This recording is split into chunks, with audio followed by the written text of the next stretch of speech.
Right, so just quick recap of where we're at. So we've deployed our environment in region EU West 1, created our PVC with a /B address space, created two publicly facing subnets, one in AZ1 and one in AZ3, with a /26 in each.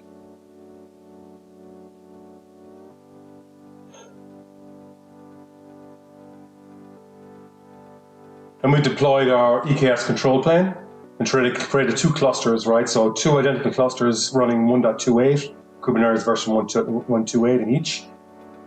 And we're going to create two node groups, one in each AZ, each with one node, right? Now I know we could cross subnet boundaries in here or whatever for a little bit more redundancy, but for this purpose of this demo, we've just done it this way, right? So one node in each subnet. Then, as per the previous blogs, we configured our CSI driver for our backing EBS storage and created our PVCs. Then we stood up a demo namespace, so geo/demo-namespace that we'll use for recovery. And we didn't on the far side, but it's got, so we'll have this area where we can back up our namespace when we do the recovery. We created a little pod in that pod-1, I think it's called, with a little text file, so to mirror our application. As I said, building applications is not my thing, right? So then we created DDVE and PPDM. We did the link between them and added the backing storage, and we did the asset source discovery as per normal. And we've done the exact same in the secondary AZ or AZ, created backing storage via S3, and we did an asset source discovery as well.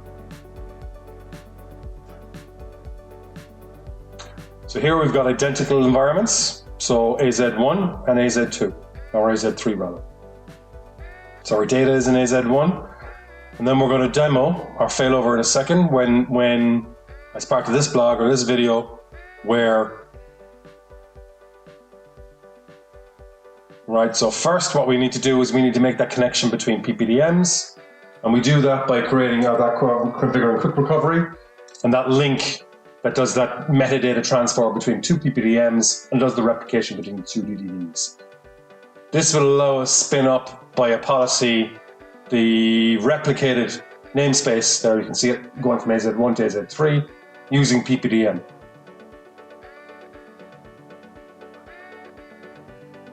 All right, so the next part of this video will show us how we do that piece at the bottom, how we do that quick recovery or quick connect between PPDMs, and how we configure our DDV instances as well.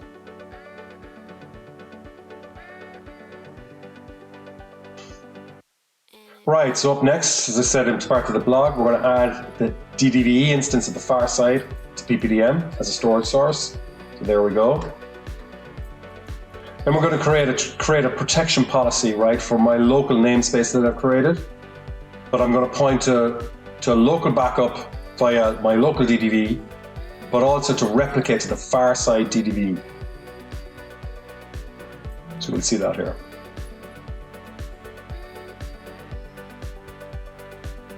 Crash consistent. Next, we're going to add our namespace that we've created.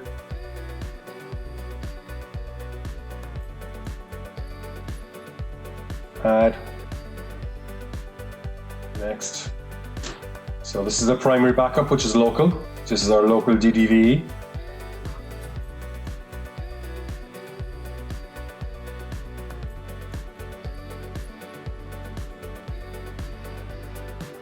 Just configure our policy here. Every day, do it for an hour, synthetic or full.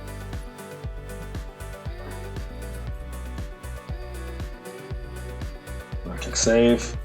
Now here is the trick here, is that we're going to replicate to the far side DDV that we've added as a storage source. So we add, so here, this is the DDV instance on AZ3, and we're going to replicate to that as part of this policy. So every time that policy primary backup gets completed, it will initiate the replication job. Click finish. Go back into our assets, and we can see that our asset now has got a bound protection policy. It's protected.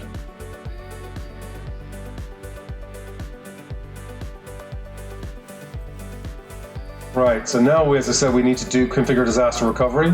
So we're going to configure the backup first and enable replication to the far side DDVE. Click save.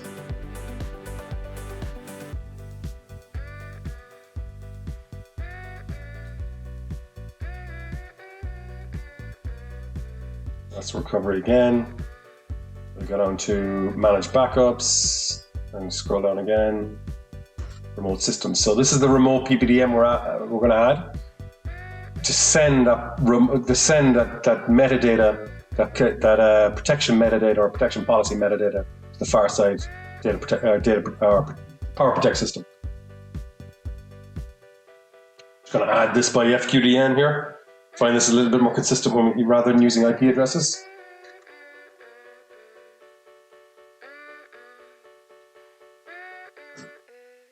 Just give it a name.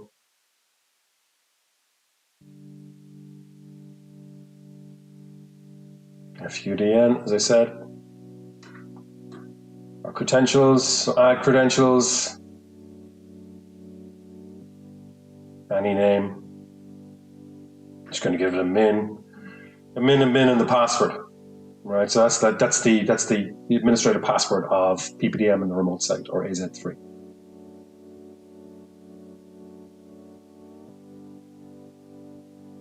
Click save. Verified certificate. Should be all good. Yep. Accept. Save. Right, so now that's gone off and communicated with PPDM on the far side. Right, so we just refresh the GUI here. Back in.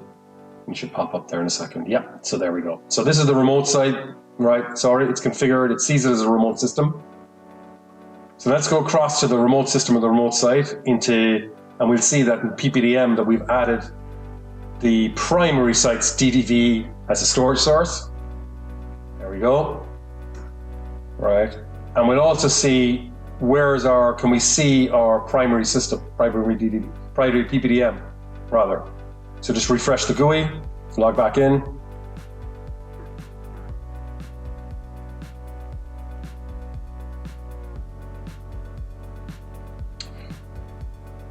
You can see the kind of double window up here on the top has now appeared, and now we can see both systems. So if we go into our primary system, we go to assets, and we go to restore, or assets rather, we'll see nothing.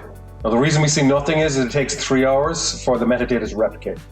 Okay, so don't be, so don't be like me, so to kind of got a little bit alarmed. So that's all good. So we'll come back in a while when that's done. Right, so at this point we should have pretty much everything configured with PPDM and DDVE on the far side in the AZ3, and we've also configured the disaster recovery feature, right, to transmit that PPDM metadata between both sites. What we're also going to do is we're going to stand up a little small text file in our production pod, before disaster strikes, just so that we can look at it when it gets over the other side to make sure that, look, this was the same file that indeed that we did replicate to AZ3 from AZ1. So what's this going to look like, right? Well, whoa, there's disaster struck as struck already. Again, we're down, we're out, and when we come back, we've lost AZ1, right? Our EKS control plane is still up. Our S3 storage is still up, and we've got access to AZ3. So the question now is, like, what just happened? Is my text file okay? How do I recover my namespace? All going well, I should have everything in place in order to do that. Before we do that, we're going to just digress a little bit first, and we'll just run through how we'll create that text file in our pod. In order to check it post-recovery. So we've added our remote system. So while we wait for that, let's jump into our cluster on AZ1 and create a little file for ourselves just to demonstrate the persistent storage when we do a failover. All right, so I have a little YAML file here that I've already got uploaded that we're going to edit. First of all, I'm just going to create that namespace again. Because I kind of blew it away. No, we've already created the policy already, of course, earlier on PPDM policy, but we give the namespace the same name, so we just don't confuse matters. So geos-demo-namespace.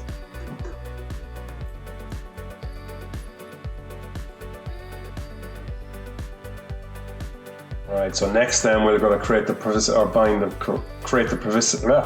volume claim and attach to that namespace, or deploy it in that namespace more accurately.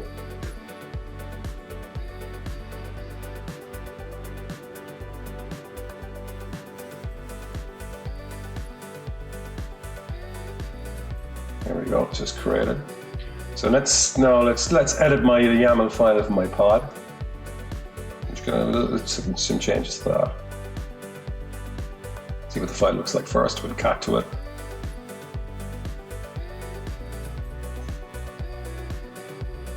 All right, so we're just gonna, you see it spits out or generates a text file that we're just gonna make some changes to.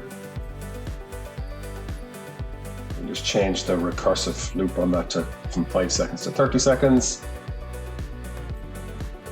I'm going to change the output from out.text to maybe something more meaningful like PPDM.text.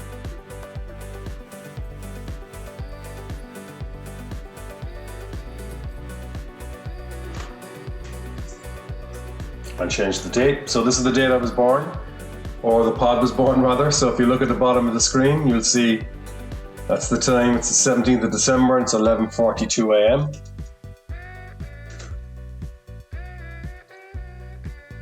So when we do the recovery in a while, you'll see that this file should say 11:42 a.m.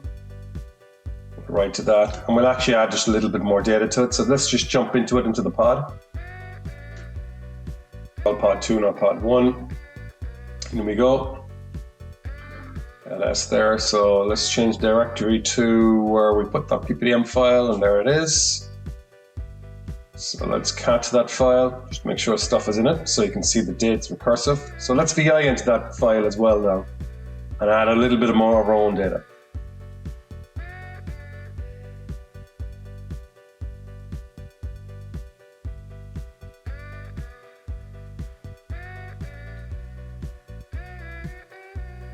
Little cheesy. This is the time and date I was born in AZ1. I'm from AZ1 and I don't mind to travel, so someday I might visit AZ3.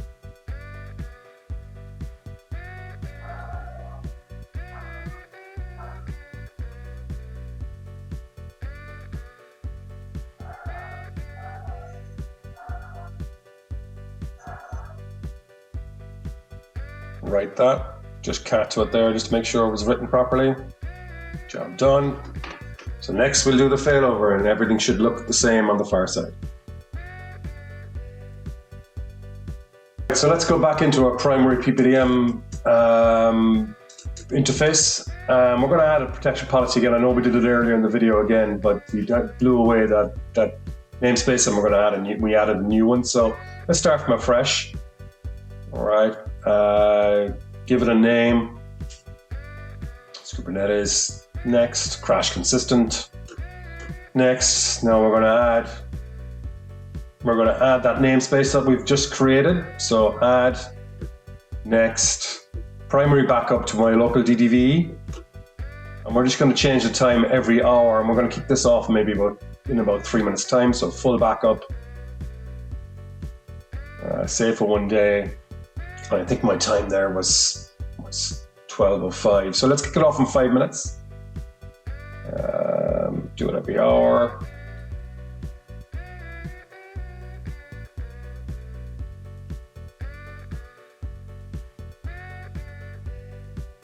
The end time doesn't really matter too much. I'm going to delete that in a second. Save, and then we'll replicate obviously to the far side DDVE instance. We'll just kick that off once the recovery is complete, or the primary backup is complete rather. Click finish. Finish. We'll pause the video. All right, you can see my protection policy here. Just pause the video there and we'll come back once that job's kicked off in 2 to 3 minutes time.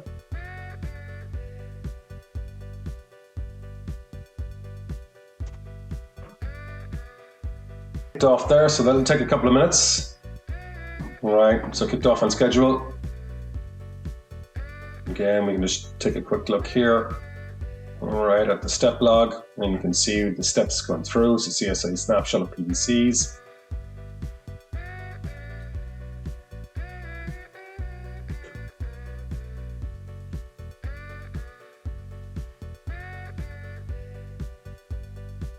Then we pause. Oh, and back we come, and by magic it's done. So the scheduled backup, so as I said, that did a protect and it did a replicate to the far side. Right, just go through some of the steps here on the log and detail of the log. Successfully backed up all PVCs. Amount of data transferred. Now the data transferred obviously is small. All the steps that were successful, and so on.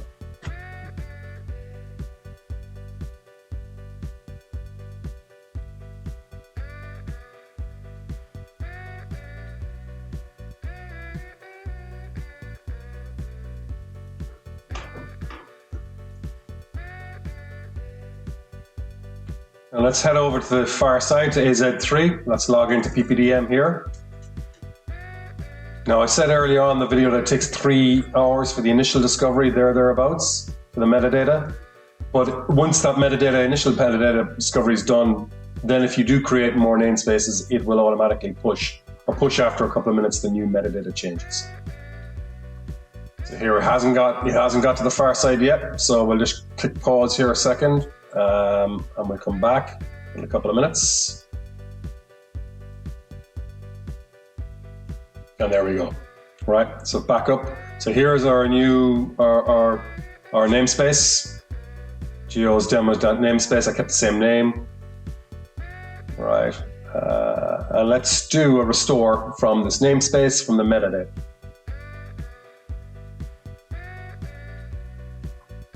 Whoops. Mistake. Export. Just click restore. Very simple process, right? Going to use the same copy. We're going to use the latest copy. It's the only copy I have at the moment. We're going to restore obviously to this cluster. Restore everything, the namespace and the PVCs. We're going to give it a new namespace. So pick something here that.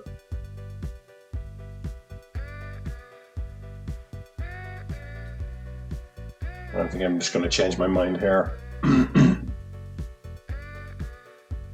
Restore to AZ3. Click next. Click next. Click restore. And again, it'll just go run through that protection policy. Restore to AZ3 to that cluster. You can see the progress bar here. Shouldn't take too much time. Again, as I said, the data is small. Or the data set is small, rather. I just pause the video.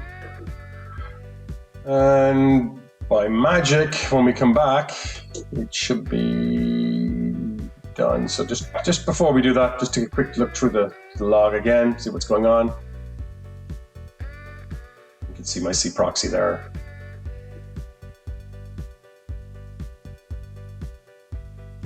Oh, and by magic, we're back. All right, so now that's done it. So it's successfully deployed that new namespace and that new PVC into AZ3. So let's look into AZ3 here, into our Geo's EKS AZ3 cluster. We'll take a look at the namespaces that are, so you'll see the namespace here that was created by PPDM.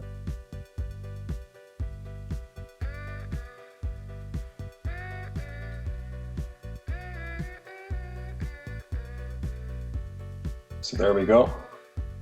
Restored AZ3. Or rather. So now let's dig into this namespace. Let's get into our pod and let's take a look to see if our text file still exists. PPDM under the data folder, and let's cat to that file to make sure all our data is intact.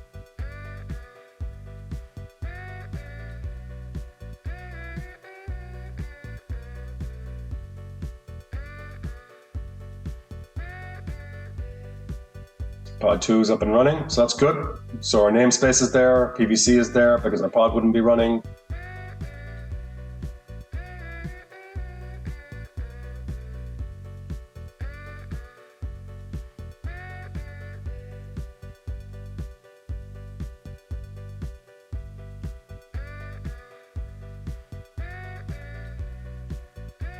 Pod 2. There we go, in we go. Just ls, just clear. So clear doesn't work here, so just clear the terminal.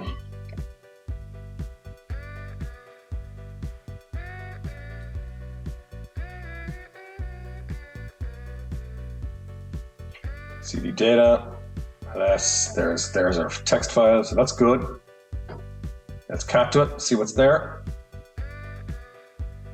Yeah, so we can see some of the recursive written dates, the date I was born, or corn, right? So there we go, all good, right? So this is iPod, my app, replicated to the far side. I had some kind of disaster in AZ1, and I'm good to go. So now, just for fun, yeah, we're just gonna check the IP address of this pod, and you can see the IP address of this pod is taken from, it's gonna be taken from the subnet on AZ2. Additional IP address. Yep, so there you can see. So that subnet, that IP address belongs to the subnet in AZ3 route. So there we go, all good. Everything should be working as it is. So thank you for your time. Cheers.